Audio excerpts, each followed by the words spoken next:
Hello everyone, it's Shane Kanto, your Wasteland reviewer, and I'm here to review The Marvels. And this is the latest film in the MCU, coming your way from writer-director Nia DaCosta, who previously did the recent Candyman film and now is taking on the reins of this sequel, which combines Captain Marvel, remnants of WandaVision, and Miss Marvel.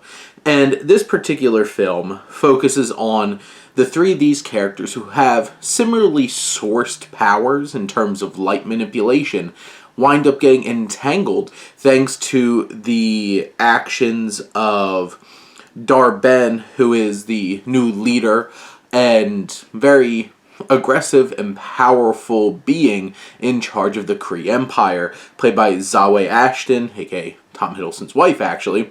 And this particular film shows this new team of Captain Marvel and Captain Rambeau and Miss Marvel teaming up and trying to stop which this honestly kind of turns into the plot of Spaceballs, because they're trying to steal things from different planets, and it has like a giant,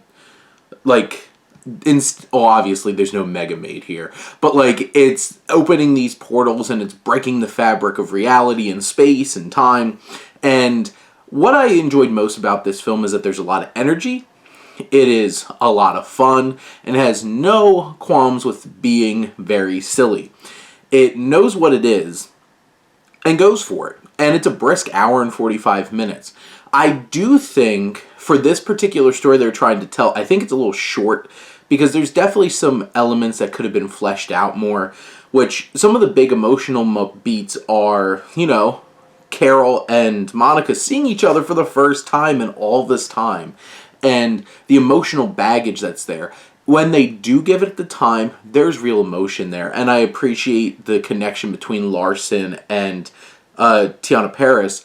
And then, of course, Aman Vellani as Kamala, who does such a great job. She brings so much energy to literally every single frame that Miss Marvel's in this film.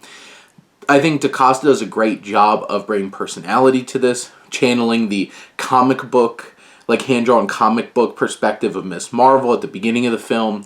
There's a lot of interesting and crazy visuals. On some level, there's definitely moments where it does feel like that overly lit cinematography of Marvel, but these effects, I think, are pretty darn good. And bringing this film together, I think the three of them, their dynamic is fantastic, and I would love to see so much more of them.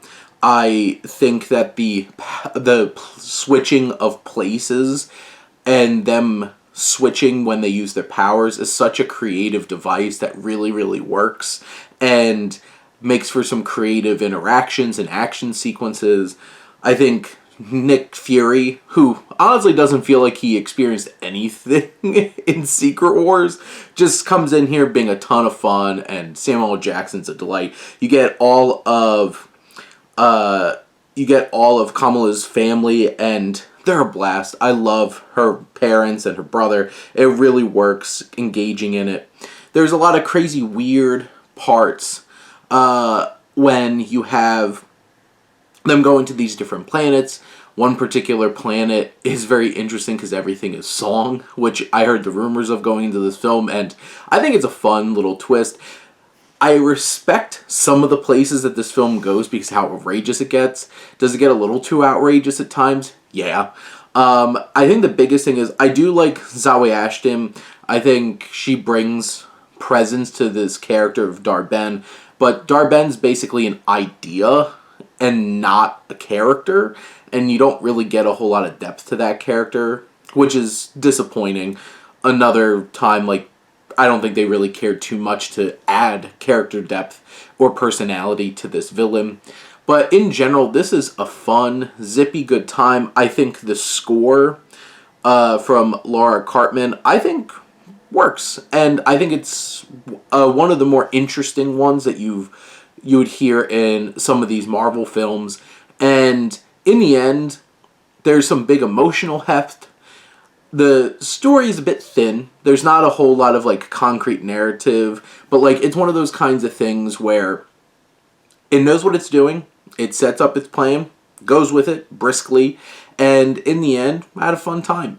And there's some very interesting reveals for what's to come next with some of these characters, and I definitely got very excited by the mid-credit scene. But I'm going to leave it at that. But overall, I think this is a fun time and it's an enjoyable movie. It's not top-tier Marvel. It's not a great film. It's a fun time. It really works with its charismatic leads, and, you know, their chemistry carries us a long way, and so does the energy of the film. But those are my thoughts on the Marvels. Let me know what you think. Let's talk some movies. But thank you as always for tuning in and supporting your Wasteland Reviewer.